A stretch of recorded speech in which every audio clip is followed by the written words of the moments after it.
ஆண்டவர் எப்பொழுதுமே நல்லவராக இருக்கிறார். அவருடைய வார்த்தைகள் நம்மை கைவிடாத வார்த்தை, நம்மை காப்பாற்றுகிற வார்த்தை.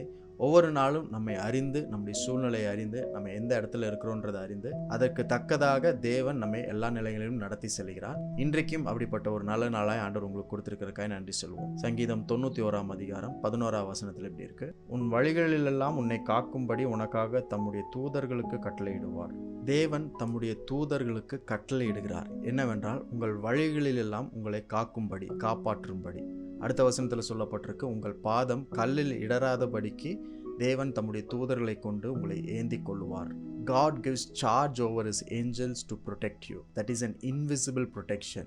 உங்கள் கண்ணுக்கு அறியாத, கண்ணுக்கு தெரியாத ஒரு பாதுகாப்பினால் உங்களை பாதுகாத்து கொள்கிறார். இந்த 2 வசனத்திலையும் 2 வார்த்தைகள் ரொம்ப முக்கியம். ஒன்று பாதைகள், இன்னொன்று வழிகள். உன் வழிகளில் எல்லாம் உன்னை காக்கும்படி. வழிகள் அப்படின்னு சொல்லும் பொழுது உங்களுடைய திட்டங்கள், உங்களுடைய பிளான்ஸ், நீங்கள் தேர்ந்தெடுத்திருக்கிற வழி, உங்களுடைய டெசிஷன், உங்களுடைய முடிவு, எல்லா காரியத்தையும் எப்படி செய்யலாம் அப்படின்ற ஒரு பெரிய பார்வை. அந்த வழிகளிலெல்லாம் தேவன் தம்முடைய தூதர்களை கொண்டு உங்களை காத்து கொள்கிறார். உங்கள் பிளான்ஸ் எல்லாவற்றிலும், உங்களுடைய திட்டங்கள், உங்களுடைய யோசனைகள் எல்லாவற்றிலும் தேவனுடைய பாதுகாப்பு இருக்கிறது. நீங்கள் அறியாத தேவ தூதர்கள், நீங்கள் பார்க்காத தேவ தூதர்களை கொண்டு அவர் உங்களை பாதுகாத்து கொள்கிறார். இன்னொரு காரியம் என்னன்னா, உங்கள் பாதங்கள். பாதம் அப்படின்னு சொல்லும் பொழுது நீங்கள் பயன்படுத்துகிற கருவிகள், இன்ஸ்ட்ருமெண்ட்ஸ், எக்யூப்மெண்ட்ஸ், உங்களுடைய எஃபர்ட்ஸ், உங்களுடைய முயற்சிகள், இதெல்லாம் பாதங்கள்னு சொல்லப்படுகிறது. எந்த திட்டத்தை செய்யணும்னாலும் அதுக்கு சில முயற்சிகள் தேவை, சில உபகரணங்கள், டூல்ஸ் தேவை, எக்யூப்மெண்ட்ஸ் தேவை, அதுக்கான கருவிகள் தேவை. அந்த எல்லா காரியத்தின் மேலும் தேவனுடைய பாதுகாப்பு இருக்கிறது.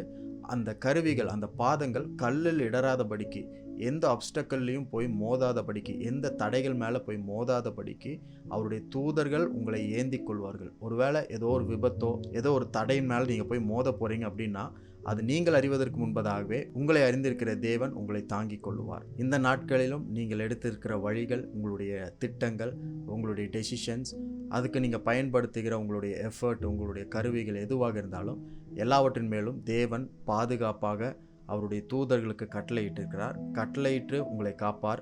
கல்லில் இடராதபடிக்கு உங்களை காத்து கொள்ளுவார். உங்கள் வழிகளை காக்கும்படிக்கு தூதர்களுக்கு கட்டளையிட்டு இருக்கிறார். உங்கள் பாதங்கள் கல்லில் இடராதபடிக்கு, எங்கேயும் போய் மோதிக்கொள்ளாதபடிக்கு தேவன் தம்முடைய தூதர்களை கொண்டு உங்களை ஏந்தி கொள்வார். இன்றைக்கும் அப்படிப்பட்ட ஒரு பாதுகாப்பான நாள், கண்ணுக்கறியாத பாதுகாப்பு உங்களுக்கு ஆண்டவர் கொடுத்திருக்கிறார். அந்த பாதுகாப்பினால் எல்லாவற்றையும் மூடி பாதுகாத்து கொள்வார். நீங்களும் ஆரோக்கியமாய், பாதுகாப்பாய், வெற்றியாக இந்த நாளில் வாழும்படிக்கு இந்த நாளை கொடுத்திருக்கிறார். அதற்காக ஆண்டவருக்கு நன்றி செலுத்துங்க.